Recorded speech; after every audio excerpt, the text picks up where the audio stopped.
Now while my yellow rice is cooking, we're gonna start with the picadillo. Now, I love to add potatoes to my picadillo.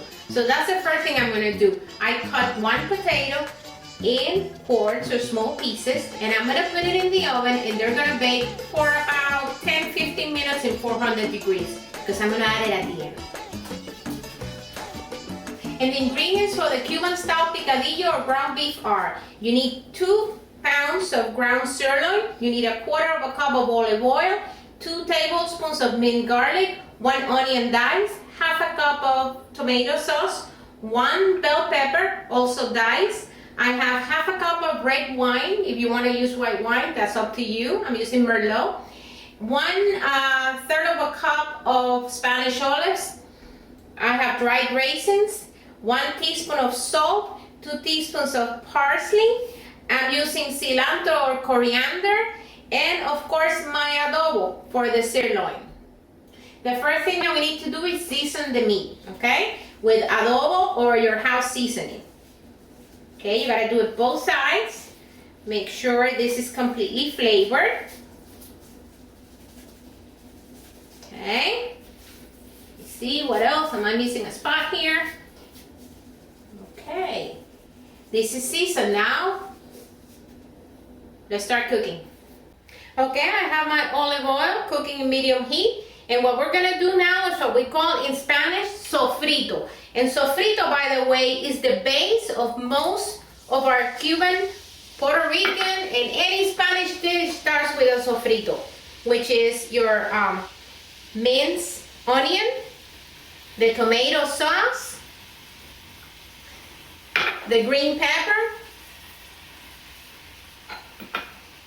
the garlic. Now I'm gonna add also the parsley and the salt.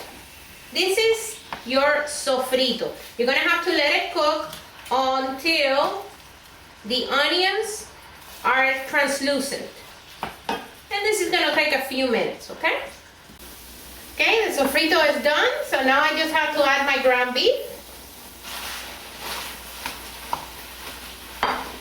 And you have to work it.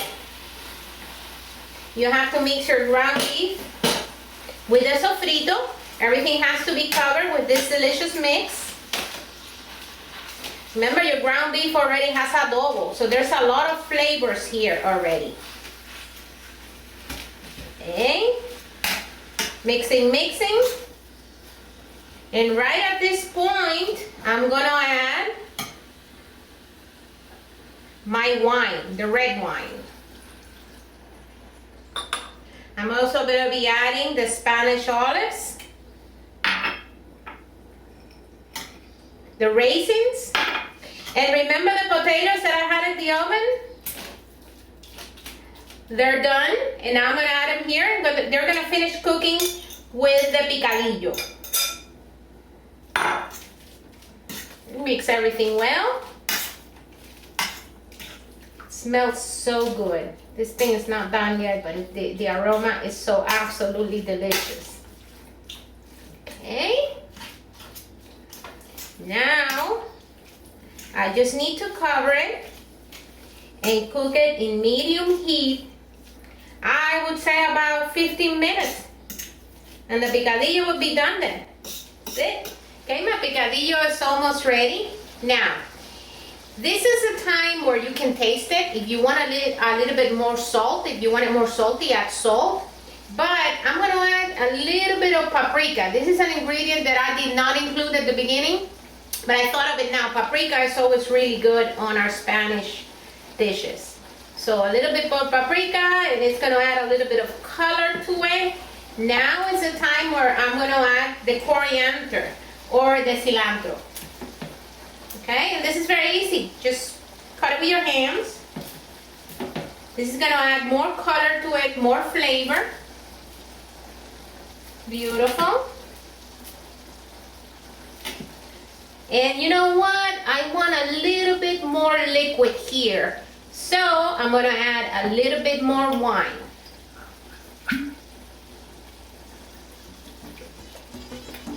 Yeah, a little bit more. Okay. Now you stir. I'm I'm gonna cover it for another 2-3 minutes. And you know what? I'm really hungry, and I'm sure my husband is about to arrive home, so I'm gonna be serving soon. Okay, my picadillo, my yellow rice, they're ready. All I have to do is serve now. I also prepare a tropical salad, very traditional, tomato, avocado with a little bit of salt, olive oil and vinegar. So, let's start serving.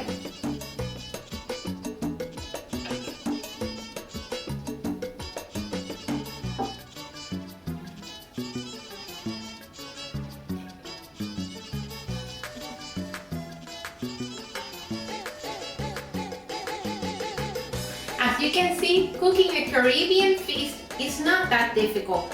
Try it. Now, let me try what I just cooked. This is so good. Cheers. See you next time.